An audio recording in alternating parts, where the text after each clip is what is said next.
What's going on, everyone? MetalBlade427 here, and I present to you my random thoughts on Jurassic World. This movie is the whole reason I'm doing June Dino Month, so of course I had to see it opening weekend. Sure, I was out of my home state in order to attend my cousin's wedding, but I did manage to find free time on Friday night to sneak in a quick flick. As with my last two movie reviewish type videos, those would be Godzilla and Avenger Age of Ultron, just letting you know, plug. This will start off with a basic rundown of some of the major characters in the film, followed by a few key scenes, and then my overall opinion. There will be most likely spoilers in here. I can actually almost guarantee there's going to be spoilers in this, so consider this your warning. This is your one warning that you're going to get. There is going to be spoilers in this reviewish type deal, because I'm probably just going to go off on some rants. And even though the trailer pretty much tells you everything you need to know about the film, there's a few things that pop up here and there that can make you go, huh! But I'm going to let you determine that if you go see it, and I'll go over it later myself. Anyway, let's get on with this. First off, Chris Pratt, aka Owen the Dinosaur Whisperer. We have all seen the trailers of him riding his bike alongside raptors and watching him get face to face with the beast, only to throw up his hands and say, "No, stay." And don't think it's just with the raptors. There's a few scenes in here where he's actually petting other dinosaurs and consoling them, and you see like a real connection between Chris Pratt's character and every dinosaur, so it's not just the raptors. But seriously though, he plays a badass, and he's a badass adventure-style guy that simply knows how awesome he is, but doesn't go out of the way to show it. He just isn't. If the time is right, he takes control. If not, he just lets things be. And I appreciate that. It's a real relatable character, even though you've seen it a million times before in all types of action movies. It's well done and entertaining. You actually feel the mutual respect that he has with the raptors. And yes, I know some people complained about turning them into pets, and to that I say, have you seen this movie? Do you have any idea how the raptors are used and the quote plan in store for them? Yeah, not pets. Anywho, Chris plays a character that knows the dangers of these creatures and gives them a level of respect that is believable and fun to watch. I just wish there was more of this character in the movie. Bryce Dallas Howards plays Claire, who is one of the top, scientists in charge of park operations. Right from the get-go, you know exactly how this character is going to evolve throughout the movie. See what I did there? An evolution reference in a dino movie? Okay, moving on. She is extremely controlling, OCD to the max, big corporate executive, I see these things as nothing but dollar signs, walking cliche. I mean, really, in the beginning of the movie, you just want to kind of jump in and shake her and scream, "What are you doing? Do you not realize that what you're doing is stupid? Come on now." Of course, her character and Chris Pratt's character are going to butt heads because they're on the complete opposite spectrum of the way they're thinking, and of course, they're going to go on this great adventure together, and by the end of it, she has a complete 180-degree attitude change. She does some pretty cool stuff, I gotta admit it, but that's near the end of the movie. In the beginning of the movie, it's almost intolerable, just how much of a cliche she is. And there's this one scene in the movie particularly, and here we go, it's a spoiler in case you haven't seen it, but if you have, you kind of know what I'm talking about, where the writers, I'm convinced, are pretty much saying, why did we put this in here? Oh yeah, to extend runtime. So Owen and Claire are in Jurassic World, the park itself, looking for Claire's nephews, a la JP1 with Lex and Tim, whatever. And Owen says for Claire to go back to the where it's safe and everything, and all you can't be out here, you know, there's monsters, yada yada yada, you should go back. Well, Claire doesn't like to be told what to do. So as an audience member, I'm stuck watching this 5-minute scene where Claire is rolling up her sleeve, tying back her hair, wrapping back her shirt, doing this, doing that, whatever, and then just stands there staring at him like some type of Lara Croft wannabe. And even Owen looks at her and goes, "What's this supposed to mean?" Like, he's reading my mind. It's like, what's the point of that? That was such a pointless scene. Oh, and the kicker of it all, through the remainder of the film, even though she looks all Lara Croftish, she's wearing high heels, people. White high heels for the remainder of the movie, even with her running and climbing and driving and all this. What brand are those shoes? Because they're obviously indestructible and could be used as a weapon as opposed to just footwear. Nick Robinson plays Zach, a depressing, typical out-of-the-book teenager who hates the world, loves girls, and feels the best way to express his feelings is by staring very awkwardly at them without doing anything. Pretty sure that's how stalkers are born. Along with Zack, you have his little brother Gray, played by Simpkins? Simpkins, yeah. Gray is special. And by special, I mean like Rain Man special. This kid is obsessed with numbers. Everything has to have a number, and he knows how many teeth dinosaurs have, and how big they are, and how long ago they lived, and this, that, and the other thing. And they even give you a mixture of his social awkwardness, and it just is a very uncomfortable feeling. Like, I don't want to watch this. I don't care about these characters. I really don't. Heck, these kids are supposed to have a subplot / side story to them about their parents getting a divorce, and how Aunt Claire, because Claire is their aunt in this, which is why they're going to Jurassic World to begin with, won't spend time with the family, and blah blah frickin' blah. Honestly, again, like I said, I just don't care one bit. I don't relate to these characters. I have no connection with these characters, and there's even points in time when I'm cheering for the dinosaurs to eat these characters. There are certain things that these characters do that I just find really ridiculous. Like when they're on those little, what the heck are they? They call them the hamster balls. There's these little, like, clear spheres that clearly need to be on a track and shouldn't just have free roam of the park, because that's when the kids decide, hey, I'm just going to go off-roading on this thing. And then you had this big scene with the I-Rex trying to break into it and whatnot, and I'm like, please do, crack it open like an egg and chew them to bits. Last character I'm going to go over is B.D. Wong, who reprises his role as Dr. Henry Wu from the first movie. Dr. Wu is the head geneticist / mad scientist that came up with the creature combination for the Indominus Rex. I am so excited that he came back. He's the only character from the original films that actually come back, and I'm absolutely fine with that.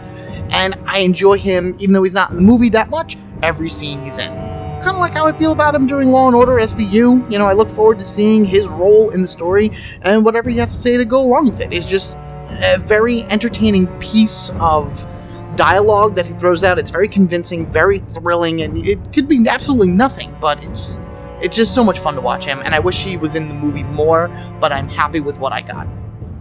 Now then, on to the good stuff, the dinosaurs themselves. Very good CGI, but I wish there was more puppet work. I always felt that one of the charms about the Jurassic Park series was that there was always something, well, not always, a lot of time, something physically there for the actors to react to and somewhat interact with. I know, you're probably thinking I should take off my nostalgia glasses because this isn't Jurassic Park, and you know what, you're right.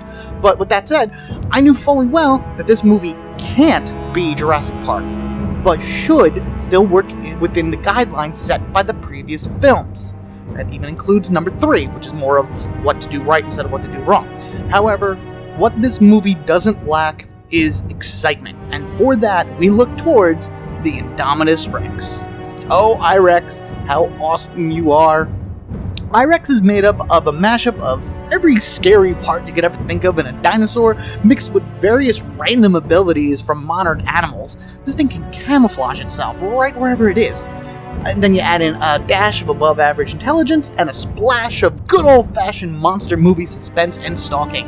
This creature makes going to see this movie well worth it. You just have to get through the first, part of the movie. I would have to say maybe the first 30-40 minutes or so.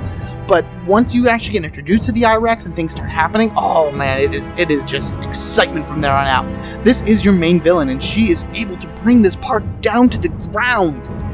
Again, so to speak. I enjoyed every scene with the I-Rex and was even on the edge of my seat for a few of them.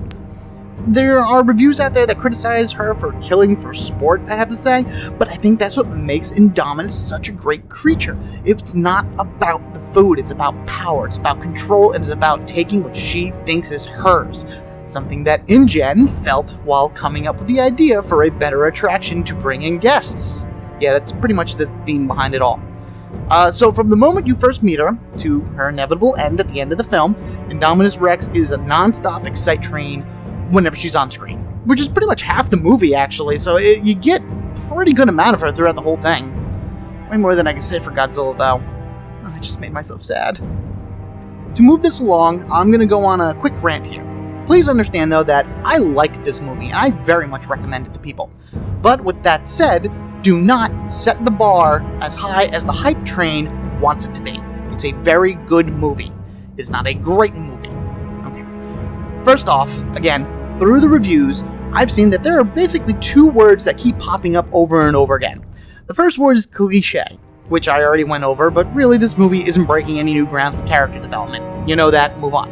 The other is the word predictable, and to say Jurassic World is simply predictable is a huge understatement. You know from the moment you meet certain characters exactly how their story will turn out, and even if you randomly guess, I bet you're in the ballpark with that prediction. This isn't necessarily a bad thing, but it does take a lot of wonder out of the movie. Number 2, and usually I do characters earlier on in my reviews, but I have to throw this in here now because it makes sense for this particular section. Vincent D'Onofrio plays this army war crazy general guy named Hoskins, who is working with Owen to make the Raptors weapons of war. His whole philosophy on life is there will always be war. It's the way nature intended it to be. And I am trying to give it in the same cliche style voice he's using, and I'm going to tell you right now, it's ridiculous. I don't like this storyline element. It's so stupid. I mean, it's nice that the movie really enforces the fact that these creatures can't be tamed, and that at any moment they can just turn on us and start killing any way they want, which does happen, by the way, and it is really cool. But the entire concept behind this is stupid. Making them weapons of war, putting cameras on them and everything, it's crazy. I'm going to throw out a prediction right now. And we know there's going to be a sequel. There's already signed off that there's going to be Jurassic World 2, Jurassic Park 5, I don't know what they're going to call it. At this point in the Jurassic saga, or the Jurassic World saga, if they continue going with this type of storyline, I guarantee you one of these movies is going to be called Jurassic War. You're going to have weapon-mounted dinosaurs fighting humans for control of the world. This is basically an excuse for Hasbro to go dust off their old Dino Riders toy collection and reissue them to the masses. Can you not see that? Seriously. Anybody's ever heard of Dino Riders? Same concept. Dinosaurs with lasers on them. That's what we're coming to with this series, if they keep with this whole organic weapons story arc. Lastly, there's absolutely no mention of Site B, and that actually irks me. What the hell is happening over there?